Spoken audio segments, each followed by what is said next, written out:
Buenos días y bienvenidos a una nueva reflexión sobre un tema coyuntural que hoy está marcando la agenda del país, el sector laboral. Para eso nos acompaña el profesor Diego Valdivieso, investigador del Observatorio Laboral de la Universidad Javeriana. Profesor, buenos días. Buenos días, Luisa, y muchas gracias por la invitación. Hoy vamos a tomar los puntos claves de la reforma o del proyecto de reforma laboral y los vamos a comparar con varias de las preguntas que están en la propuesta de consulta popular del Gobierno Nacional para ver varias cosas, profesor. Primero, ¿qué tanto cambia el sistema laboral colombiano? Y segundo, si estas dos propuestas tienen o no un trámite paralelo o puede darse una en cambio de la otra. Iniciemos. Empecemos con dos preguntas clave y dos temas que seguramente sí cambiarán sustancialmente el sistema laboral en el país. La pregunta 1 de la consulta popular dice: ¿está de acuerdo con que el trabajo de día dure máximo 8 horas y la jornada diurna sea de 6 de la mañana a 6 de la tarde? Esa es la consulta popular. Hay dos artículos en el proyecto de reforma que ya pasó a cuarto debate que sí, uno dice que la jornada al día será de 8 horas máximo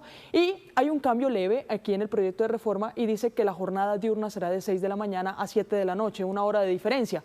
Pero otro punto clave, en la consulta popular, la pregunta que le quieren hacer a los colombianos es si está de acuerdo con que se pague el recargo del 100% para los días trabajados, un domingo o un festivo.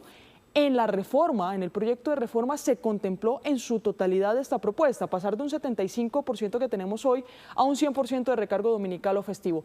Estos dos puntos claves, jornada laboral y recargos dominicales, ¿cambian o no sustancialmente el sistema laboral de los colombianos? Dos comentarios, Luisa. Uno, sobre el recargo nocturno.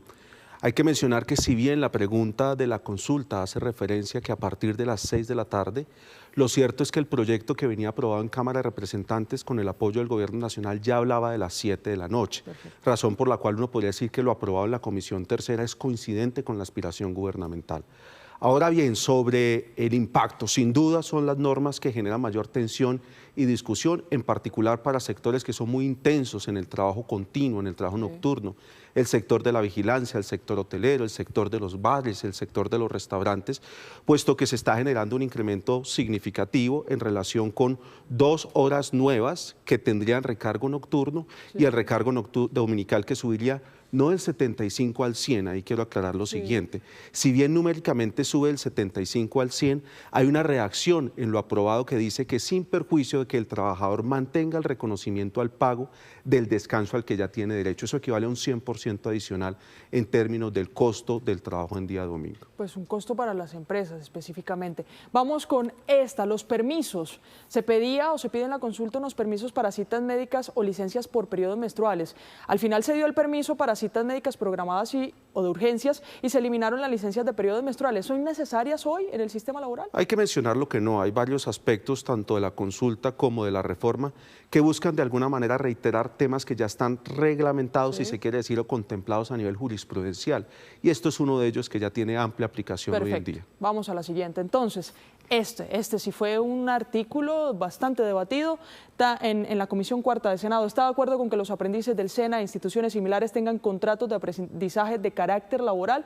Pues en el proyecto de reforma creo que sí, contrato de aprendizaje no será laboral, pero sí será de aprendizaje y habrá un apoyo de sostenimiento en la etapa lectiva del 75% un salario mínimo y en la etapa práctica un salario mínimo para esos aprendices.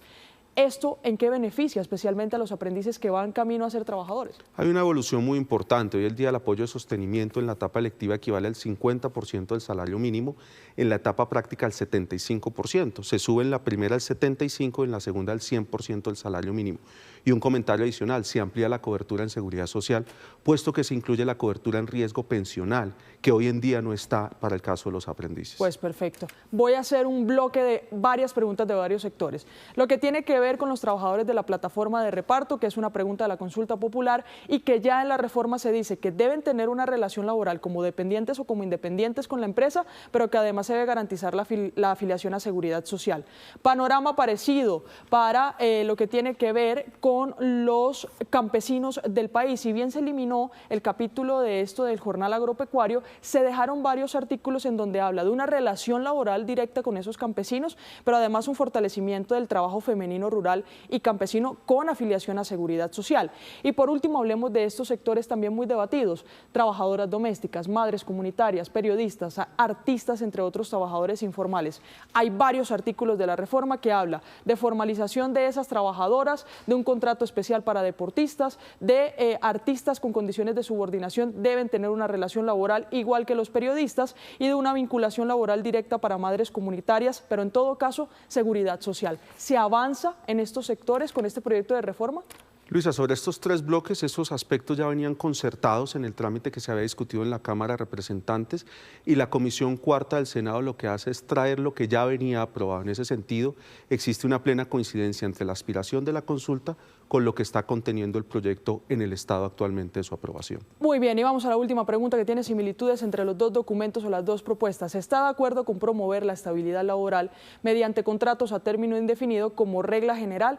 Pues mire, hay también los tres primeros artículos, artículo 5, artículo 6, artículo 7, que hablan de priorizar en el proyecto de reforma los contratos a término indefinido, pero en el proyecto tiene una diferencia de la consulta, y es que acá se permiten los contratos a término fijo máximo de 5 años. Con la revisión de estas 8 o 9 preguntas, profesor, ¿se hace necesario tener estas dos propuestas de consulta popular y de proyecto de reforma laboral? Sin duda no es necesario. Primero, porque recordemos que la consulta hace cuestionamientos de manera general y no regulatorios, mientras que la reforma laboral ya regula, y está regulando en unas aspiraciones bastante similares a lo que se pretendía tanto en el proyecto inicial, con las modificaciones que ya fueron concertadas en la Cámara de Representantes.